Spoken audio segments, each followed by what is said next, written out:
Hi everybody, this is Cox Talks by Kat Sheffler. I'm going to be your coxswain coach tonight. Hope you guys are well. I am not going live and I'm going to try to upload things just because the quality of video is so much better when I just film it instead of going live. So yeah, you guys can still ask questions below. I have like a beat up nose today. I went paddleboarding and died a little bit. So let me go ahead and get into a question that I got on YouTube a week ago. So this question is, I don't have a speed coach or anything. Is there a way to tell how far you've gone? And you can kind of tell how far you've gone, but you're not going to know exactly. So it kind of depends on what you're doing.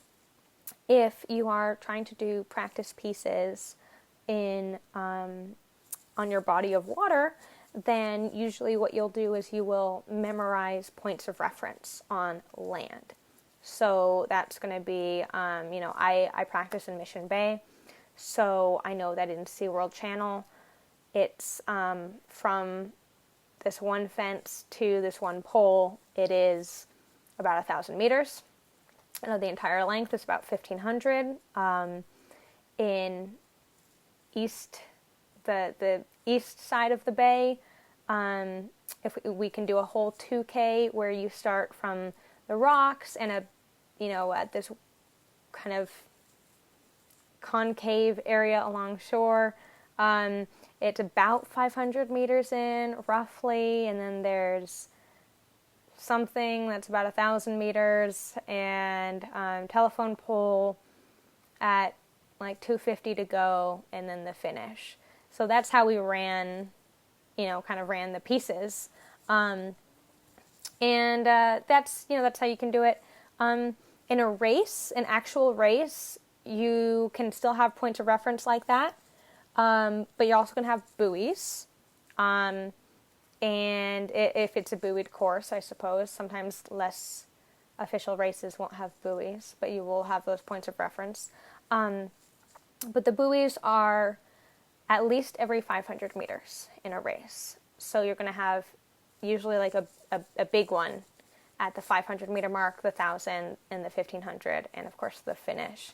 And then the last 250 meters always have some sort of a mark, usually at red buoys. So they're usually lined with red buoys where the rest of the course is not. Some races will even change the color of the buoys every 250 meters, which is nice. But the really big ones that you need to know are 500 meters. You should always call every 500 meters in a race. Other than points of reference, when you're just rowing, a speed coach is going to give you the most accurate answer, especially because our courses don't always go straight. And then you're going to be able to tell, are you adding meters by doing this? Because your points of reference are going to tell you the distance, but not necessarily how far you've gone. But other than that, you can kind of guess if you're just doing practice and you want to know kind of how far. You can gauge it visually. You start to learn about how far these things are, so pay attention. Even if you have a speed coach, pay attention in your race courses that are buoyed and know about how far 500 meters is, about how far 250 meters is. Start to learn that distance so you can gauge about 500 meters, about 1,000 meters, about 250, about 100. You need to start being able to recognize those distances by sight. And then you can kind of gauge it by time. It's not going to be super accurate, but know how fast your boat is roughly. So if you are in maybe a novice women's boat that averages like maybe a 230, then every 2.5 minutes you've gone about 500 meters. If you are in a more competitive men's boat that averages, 145, then every 1 minute and 45 minutes you've gone about 500 meters.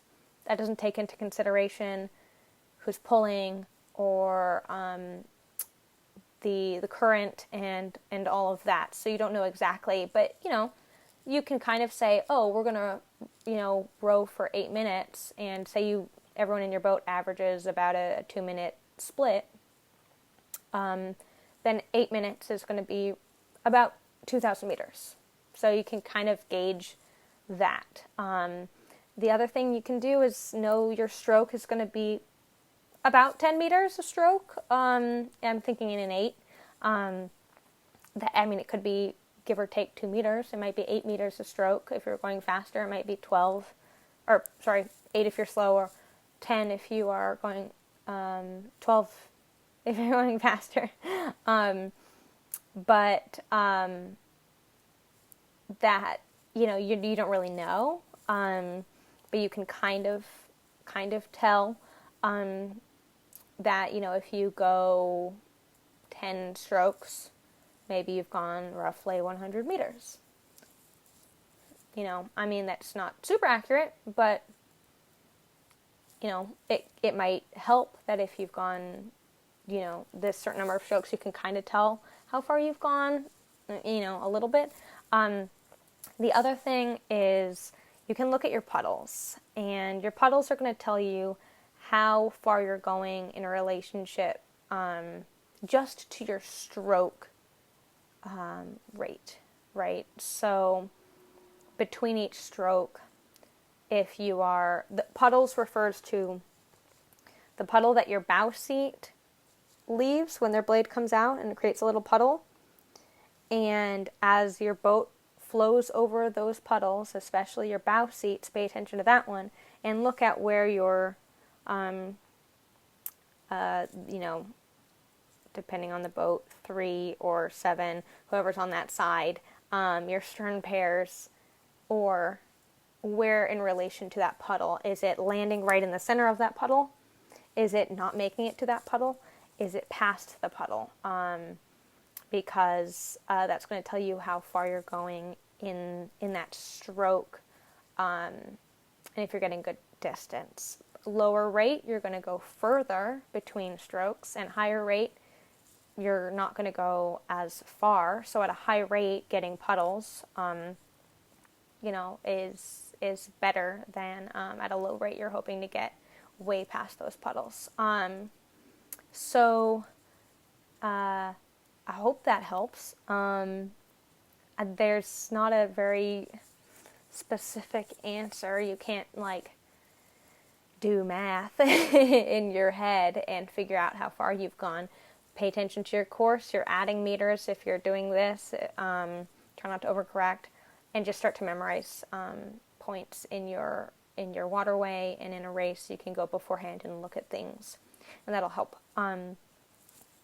Cool. So leave me questions, guys. Happy to answer them, and I hope you guys have a great day.